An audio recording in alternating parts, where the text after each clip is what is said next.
Rain pelted against the windows of the Miller residence in Cambridge as Tyler Miller clutched the letter from his deceased uncle in trembling hands. The 17-year-old's world had collapsed mere moments ago when his father's voice, cold as steel, ordered him to leave. James Miller, a prominent attorney whose reputation echoed through Boston's legal corridors, couldn't bear the shame of having a gay son.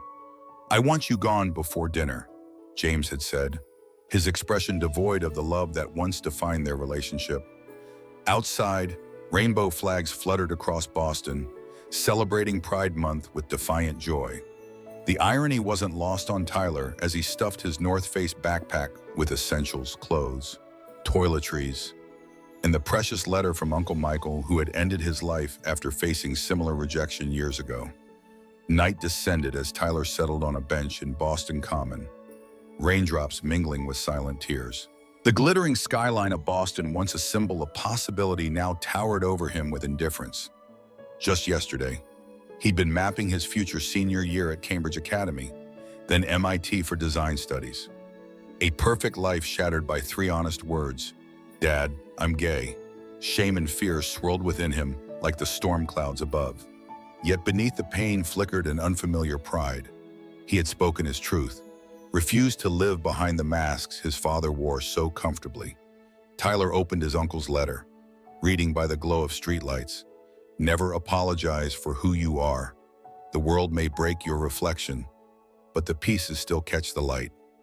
As midnight approached, Tyler huddled deeper into his jacket, wondering if courage always came at such a steep price. Follow Heart Stories for more tales that illuminate the shadows we all navigate. Sometimes our greatest strength emerges when the structures we thought would protect us crumble instead.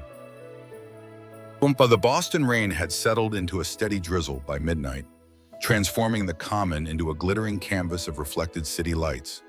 Tyler huddled deeper into his jacket, his body numb not just from the cold, but from the emotional avalanche of the past 12 hours.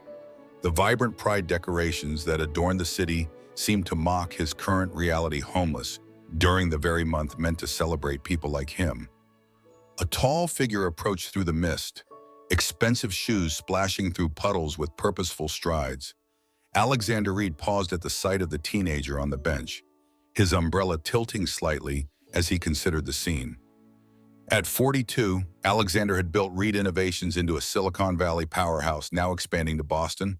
Tonight's investor meeting had gone brilliantly, yet something about the solitary figure in the rain tugged at him more powerfully than any business victory. "You'll catch pneumonia out here," Alexander said, extending his umbrella over Tyler's hunched form. Tyler looked up warily, sizing up the man in the tailored suit. "I'm fine." "You're soaked," Alexander countered. "And it's nearly 1 in the morning. Do you have somewhere to go?" The silence that followed told Alexander everything. Something about the party's defiant vulnerability struck a chord deep within him, a reflection of his own past that he rarely allowed himself to revisit. "My apartment is nearby," Alexander offered. "Back Bay, just to dry off and warm up." Tyler's eyes narrowed with suspicion. "I don't need charity from strangers." "Not charity, just humanity." Alexander's voice softened. "I was thrown out once too. Pride Month. Ironically enough." The walk to Alexander's penthouse passed in cautious silence.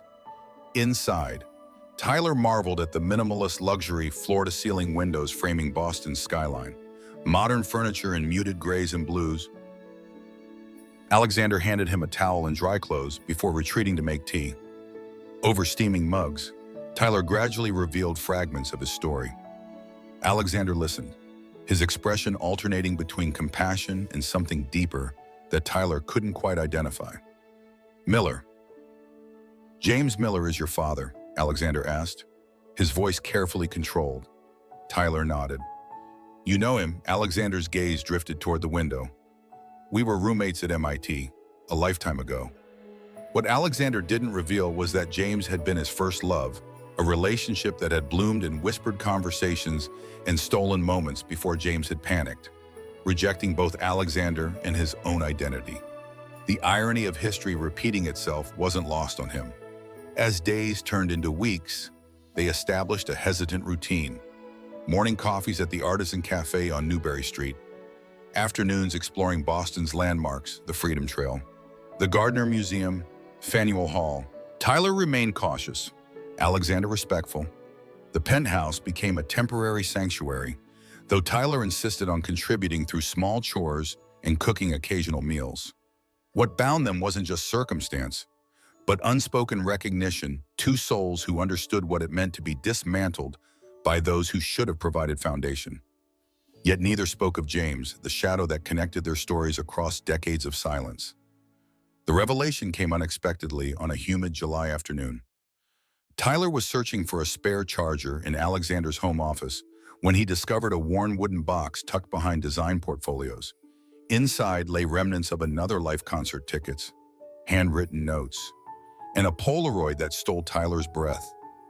Alexander and James, arms around each other, smiling beneath an MIT banner. The faded inscription made his hands tremble.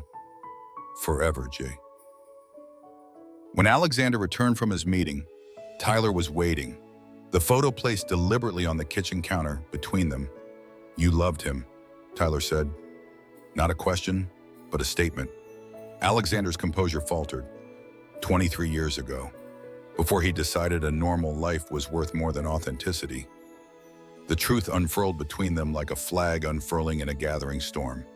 Alexander recounted how James had ended things abruptly after graduation, disappearing into law school in conformity, how he'd later seen the wedding announcement, James Miller marrying Catherine Green, and understood that James had chosen to bury that part of himself. "He didn't just reject me," Tyler whispered, the realization dawning. He rejected himself again. The betrayal cut deeper than Tyler had anticipated. His father's cruelty wasn't just homophobia, it was self-hatred projected outward across generations. The man who had raised him to value honesty had built his entire life on a foundation of lies. Alexander watched the emotions play across Tyler's face. "Your father's choices aren't yours to carry." The following day, Alexander took Tyler to the Glass House in South End, a community center where rainbow flags weren't decorations, but declarations. Inside, the walls showcased artwork by LGBTQ+ youth. Meeting rooms buzzed with support groups, and volunteers of all ages moved with purpose. "This saved me when I was starting over," Alexander explained. "PA Flag meets on Thursdays. There's counseling, legal aid, housing assistance, whatever you need." It was there that Tyler met Jason Thompson, a volunteer with a quick smile and knowing eyes. At 18, Jason had already navigated the legal system to emancipate himself from parents whose religious convictions had turned abusive when he came out. "Foster care, shelters, eventually the streets," Jason explained during their first conversation. "Until I found this place, now I'm at Emerson College studying journalism." Tyler attended his first youth support group that evening, listening as others shared stories that mirrored aspects of his own. A girl whose mother had thrown holy water on her. A boy whose father had burned his clothes. A non-binary teen whose parents had sent them to conversion therapy. In their voices, Tyler recognized his own pain, but also possibility each person had survived, was rebuilding, finding out despite the fractures. Jason became Tyler's guide through this new world.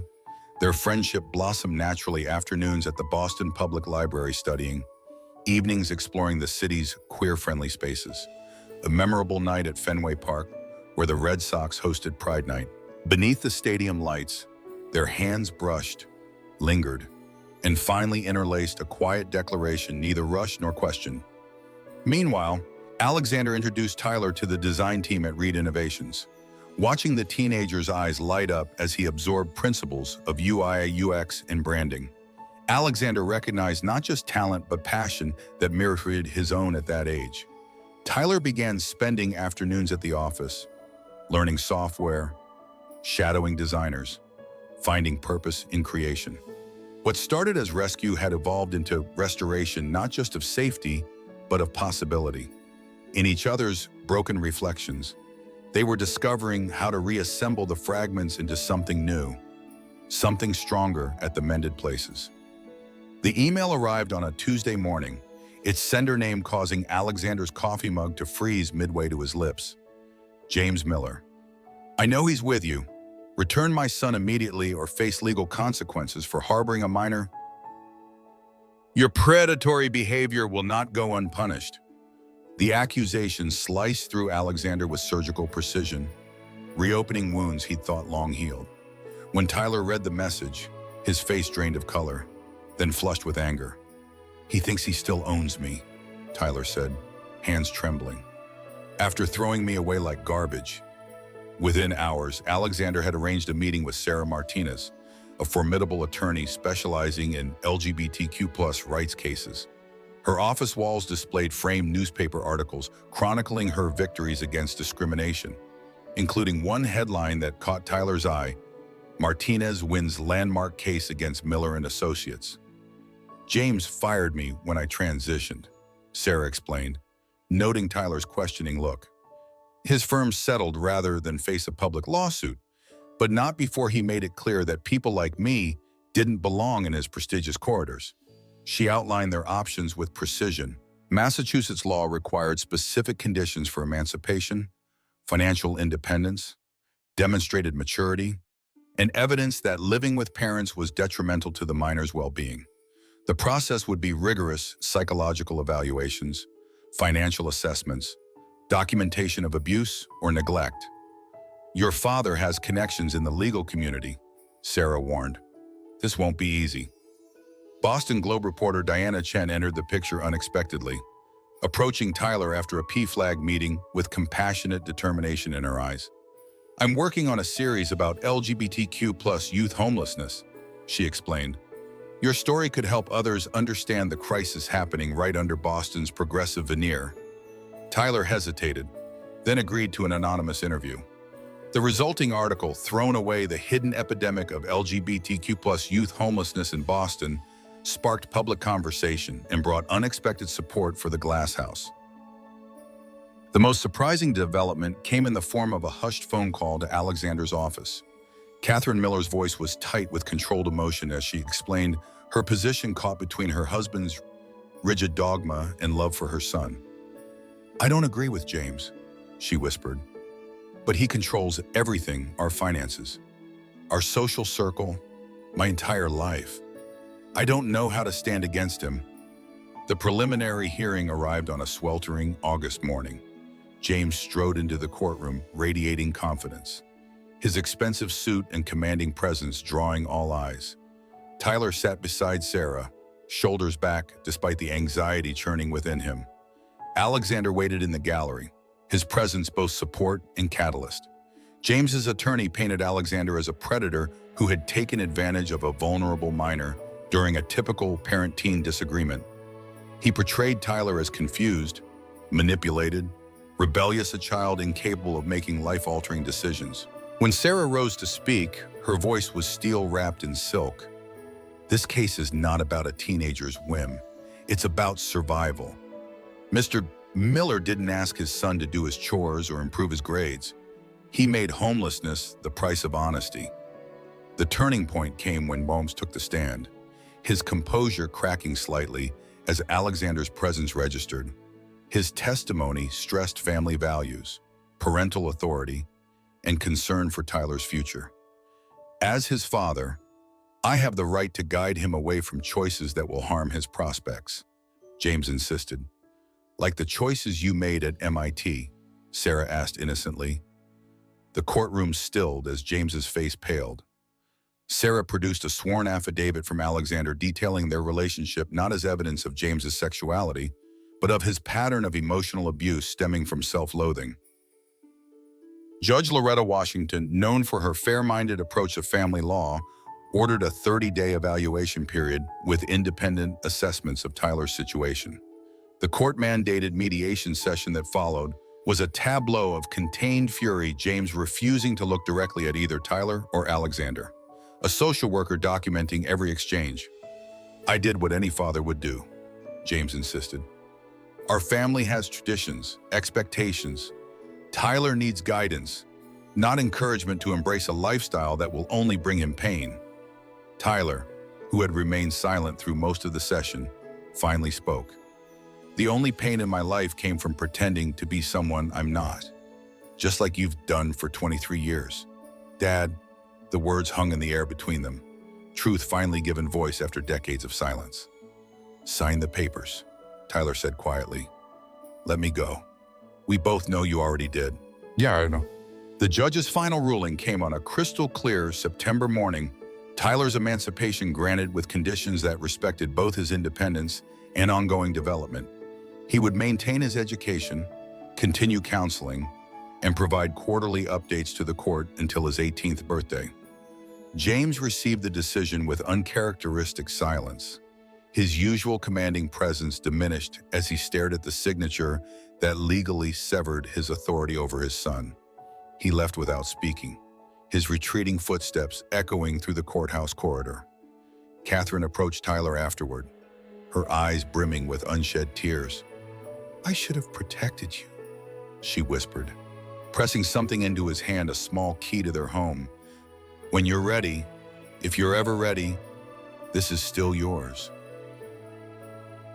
Alexander helped Tyler secure a small studio apartment near the glass house, co-signing the lease but insisting Tyler cover the rent from his new part-time position as a junior design assistant at Reid Innovations. The space became Tyler's first true canvas, walls adorned with his developing design work, shelves filled with architecture books, a small rainbow flag in the window catching sunlight. The design internship flourished into genuine talent. Tyler's first major project, rebranding the glass house, with a logo incorporating shattered glass reforming into a doorway, earned him recognition within Boston's creative community. His digital portfolio grew alongside his confidence. MIT no longer a distant dream, but an approaching possibility.